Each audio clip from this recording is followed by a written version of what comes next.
You were probably already expecting this particular Versus at MWC 2015, but perhaps with what Samsung has done with their brand new flagship smartphone, this is more relevant than ever. It's Joshua Vergara from Android Authority. What's going on, everybody? And this is the Samsung Galaxy S6 versus the Apple iPhone 6.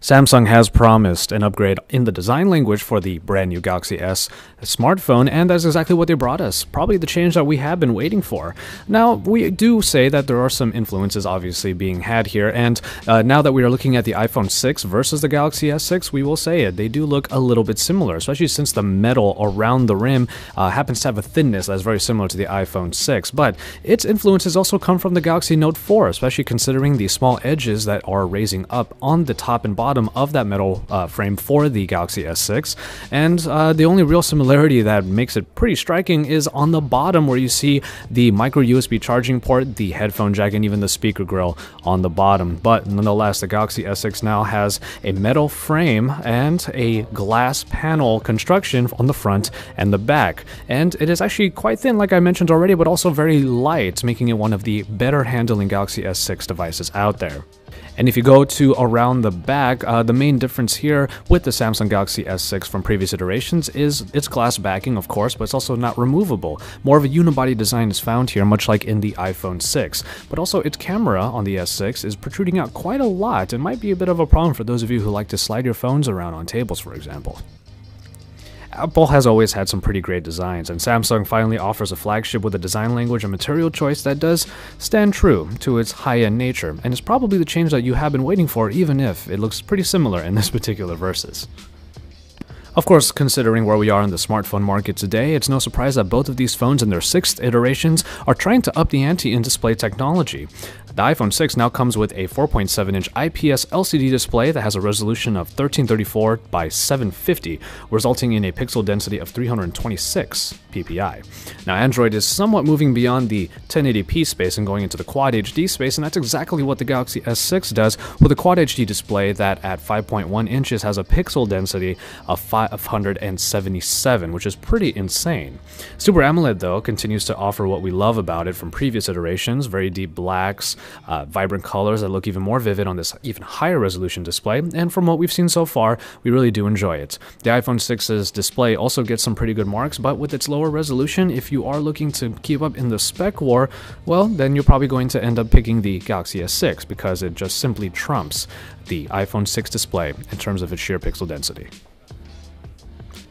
As always, a by-the-numbers look isn't quite too fair when comparing these two devices from two different ecosystems that provide very different performance experiences. That being said, the iPhone 6 offers an A8 chip, which comprises a dual-core processor clocked in at 1.4 GHz and is backed by 1 GB of RAM. But on the other hand, the Galaxy S6 is going to set a precedent in the sense that it is not sporting a Qualcomm chipset like many probably expected, but instead Samsung is going to globally release this phone with an Exynos processor backed by 3 GB of RAM, an in-house processor that they are optimizing for their software. And as such, we should pretty much expect fantastic performance from the Galaxy S6, and that is exactly what we had in our short time playing with the phone.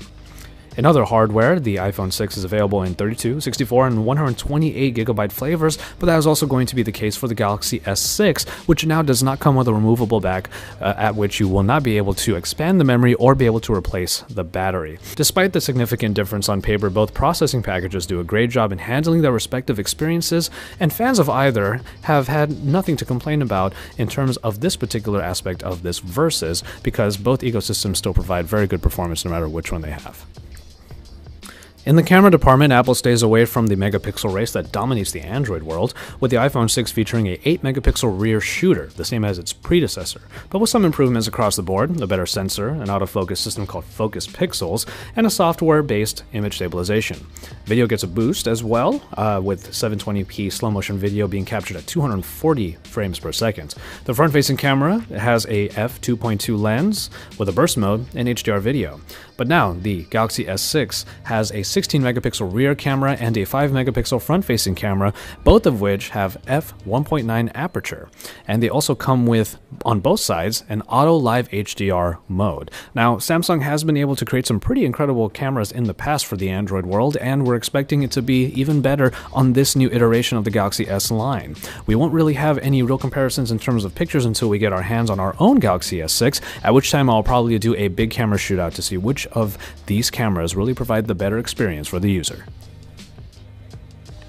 And finally, in software, we're taking a look at two different ecosystems, like I said before, at which time I also said that the performance on either of these devices should be good for the users to decide on which one they want to back. That being said, iOS 8 remains aesthetically similar to iOS 7, but introduces a few new features like Apple Pay to take advantage of an NFC chip, improvements to iCloud, a health app, some improved notifications with its own version of the dropdown, and the ability to use third-party keyboards. But ultimately, it still looks like iOS has looked for many years now at this point, and many of the users who flock to iPhone will have a very familiar experience when going through their ecosystem. On the other hand, Samsung provided a look at their brand new TouchWiz, which is an updated version with Lollipop as the backend, and you will see that change in the notification dropdown and also in the recent app screen. But in the little time that we were able to mess with the Galaxy S6, we didn't really find too many extras in the little presentation that we got for it. I actually didn't find myself accidentally triggering any of the many features that would have been on the, let's say, Galaxy S5 or the Note 4 after it. For the most part, the Lollipop editions were really the only real aesthetic changes that were happening here. What we really did see is the fact that this version of TouchWiz might have been dialed back to the point where its performance is kind of through the roof, especially when optimized with the Exynos chip that is inside. I really had a hard time making it stutter on me the way that it was easy to do so on other Samsung devices. And on the Galaxy S6, we're really hoping that TouchWiz, despite having all of the features that it does, and we're not saying that it doesn't have those features, we just didn't really mess with a lot of them, will be able to perform faster than any other iteration from before. And that will put it on par with the performance aspect that iPhone users have always enjoyed with their particular ecosystem in iOS.